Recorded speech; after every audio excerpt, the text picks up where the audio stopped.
Hey everyone, it's Mike here, Global Voodoo, and in today's video I'm going to start a whole new series here. I get a lot of questions, guys. I get a lot of comments and private messages, and I wish I can answer every single one, but you know, I'm out here just like you guys. I'm out there reselling and making money, and you know, I value my time. So you know, a lot of people come to me and say, hey, you won't even answer messages. It's not that. I mean, guys, 24/7, it's nonstop, and you know, I thought I'd do this new little series here to answer these questions, take some time and group a bunch of them together, and I can answer the questions and hopefully provide good answers for you guys and value too. That's the most important thing. But you know, I know, you know, like I said, I run around all day, and you know, it's pretty late right now, and I'm just like, okay, let's do this. And so we're going to start this new thing.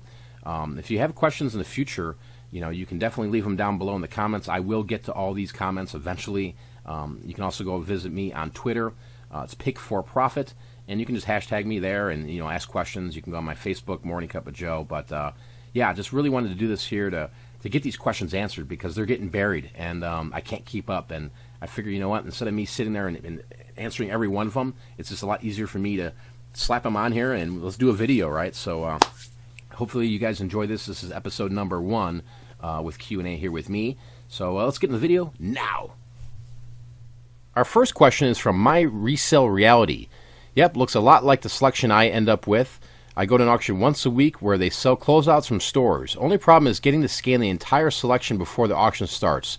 So do you buy stuff with really high ranks? What do you use to scan, Mike? Do you use a handheld scanner, or do you just use your phone Amazon Seller app? Yeah, My Resale Reality, I pretty much use the Amazon Seller app on my iPhone, and have no issues with that. It's free. It's an awesome app for sure. There's a lot of stuff that you can, you know, use in that app. And I've been selling on Amazon for a while now, so I don't really need to, you know, if you're new, you're looking at all this and going, oh my gosh, this is just all this data, and you know, start looking at camel, and ranks. And I know it's confusing when you first start off, but you know, I buy stuff all different ranks. Whether it's ranked, you know, 10, obviously the lower the rank, the faster it will sell. But sometimes there's items where it could be ranked 1 or 2 million in books, and there's not that much opportunity. There's not a lot of competition on there, and there's good ROI.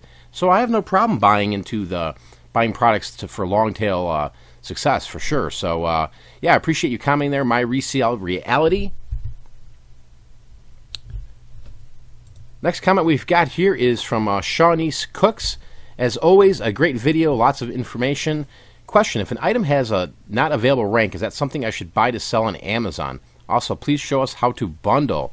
Yeah, thanks, Shawnice, for taking the time to comment here. You know, if an item has no rank or it's not available, depending on the categories, really, you know, that doesn't mean that it's no good. If you're looking at toys and there's no rank, I mean, it can mean that they just came out. Somebody just created that listing. If you're looking for something like that, a lot of times those aren't quick flips. They could be super long tail. There could also be there's no sales history. But look at it too. If there's huge ROIs in that product that you're looking at, definitely give it a chance out there. I wouldn't say, you know, avoid all those NA ranks, because you know, you never know. I mean, there's millions of buyers out there with Amazon, and if it's something that's, you know, easily searchable, if it's name brand and it's got no rank and it's new, I mean, it could be huge. So yeah, don't let that scare you off. I mean, again, obviously, the lower the rank, the faster things do sell. It's kind of just a snapshot in time. Yeah, and then please show us how to bundle. Yeah, there's lots of ways to bundle products, and there's you know, there's different ways to do it too, and it's a lot of trial and error, a lot of stuff that you know, you got to do some other things to get creative with it. Basically, again, you want to tie your product and give somebody a value, right? When you're putting in 2 products, 3 products, or if you're putting together like a gluten-free bundle, right? And you've got all these different products there. But there's plenty of opportunities for bundling for sure. Just don't get caught up in a lot of the, you know, going to the dollar store stuff. I mean, you could do well buying some dollar store stuff, but remember, they're dollar store items that might be really cheap and junky. And my best advice for anybody that's starting to bundle is don't go too deep on this product, right? Especially, you know, you just bought it, you created the listing, you're creating that bundle. You don't go out and drop 10 grand on it and think, oh, this is going to be the next big thing. You gotta let it see. You gotta let it take pace and let it. You know, you got to see the sales coming first. Then when you see the sales, say, okay, this is working. Now I'm going to go in. Because, you know, if you're new to Amazon and you're new to bundling, it could be, you know, a big disappointment for you when you realize that your product's not selling. So hopefully that answers your question there, Shawnice. Appreciate you for commenting for sure. Move on to the next question here. We're going to go into, let's see, we've got it from Honest Bow Resale. Nazi memorabilia sells very well. The gear and the blades can bring huge money. I sell it any chance I get, but you cannot sell it on eBay if it contains a swastika. You do not have to believe in it to sell it. Mike, thank you so much for sharing information and experiences with us. It has really helped my business in a huge way. Thank you.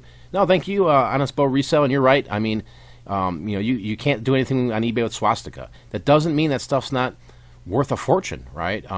There's a lot of Facebook groups you can sell that stuff into, and Craigslist, and all over the place, flea markets, and you don't have to believe in it, like you said, man. I mean, that's the thing. I mean, just because you've got this piece of history that is predominantly negative, doesn't mean that you believe in it. I mean, I sell things all the time that I don't like them, but it makes me money. So anytime you make a profit, no matter which way it is, whether you think it's moral or not, it's up to you at that point. Some people are like, yeah, I will never sell that stuff, and that's fine. Everybody's got different approaches, but if I see an opportunity where I can make some money, for sure I'm going to jump into it. So thanks for commenting, Honest Bow Resale, and I'm glad that your business is moving along just great. That's awesome to hear. And then get to the next question here, guys. It's from EG7on. For a non-vintage shirt, say the Brooks Brothers that you mentioned you got on sale for $1, what would be the highest price you would feel comfortable spending on something like this to still hope to turn a profit in 3-10 days? Say at an eBay sale price of 14 to 16? Okay, so here's my simple answer to this. It's all about price points, and it's about just understanding what you're buying. So if you're looking at a Brooks Brothers shirt that is, let's say, a 9-iron long sleeve men's dress shirt that is $8.99 at Goodwill. Now, typically the price points with that could be anywhere from $15 to $25 to $30 for a used shirt. If you're looking to turn this stuff quick, you're going to have price points that reflect that a little bit. They want it to be attractive. So typically I stay away from stuff that's $9 or $8 at the thrift store that I can turn into $15. It's just not worth my time, honestly, because you got to factor in your time when it comes to selling used clothing online. You got the time it takes to photograph it, you got time it takes to pre-package it if that's what you're doing after the fact, and then you get your time to list it. So you want to make sure you're flipping items that there's ROI in there. You got to remember this. The most important thing is you value your time. You got to value your time. So that's why I go after items where it's $1, $3, and sell them for 10, 15, 20, and it's all over the board with clothing. I mean, once you start selling clothing for a while, you can understand, and you're picking up these brands like Ralph Lauren, Polo, just like the standard Polo men's golf shirt. Those price points are all over the place. Look at the complete listings. I mean, you'll see people selling for $6 shipped. And I guess if you're getting them free, I guess you're making a little bit of money. But sometimes you got to take some of these brands and toy around with them. If you have an eBay store and you're just doing buy it nows, you never tried auction, I'd recommend going and trying auction with some of this stuff. Price your Polo shirt at $14, send it to auction for 3 days, 5 days, 7 days. I think you'll be pretty surprised of the results. But keep in mind, like any auction, right, you need buyers. You need people to commit and bid on that item. And if you're getting no bids after a period of time with some of these brand name clothing, you got to ask yourself one question, and the question is, am I priced too high? More than likely you are, right? Also look at your views. Make sure your views are if you're getting views on the item. If you're not getting views, you can definitely use social media to tie into that and get some views that way. But, my biggest thing with these thrift stores, the prices are getting outrageous. They know what a lot of this stuff is and what it's worth. So don't get trapped into going out and spending $100 on 10 shirts that are going to get you $200.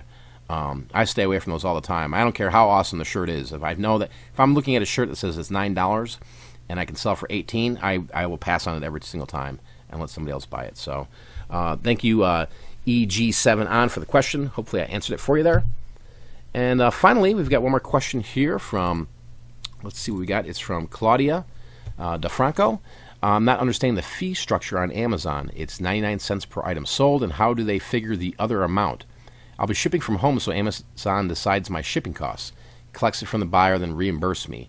I'm not ready to do FBA until I figure out my profit margins. Any video that breaks this down, because the Amazon site isn't clear. Thanks for the video. Well, I mean, what you got to do is look at this, and if you're not a pro merchant, a pro account on Amazon, there's two different types of accounts you can do when you're setting up on Amazon, whether it's merchant filled or FBA, right? You've got the one where it's 99 cents an item, okay? So if you're planning on selling more than 40 items a month, you're better just to jump up and go with the pro account for about $40 a month. And you know, that way you're not, if you got 100 items, 200 items, it's still a flat fee of 40. You're not paying 99 cents per item. But if you're just starting off and you're just testing the waters, yeah, the 99-cent item is pretty good, but I think you got to really watch that when you grow your inventory for sure.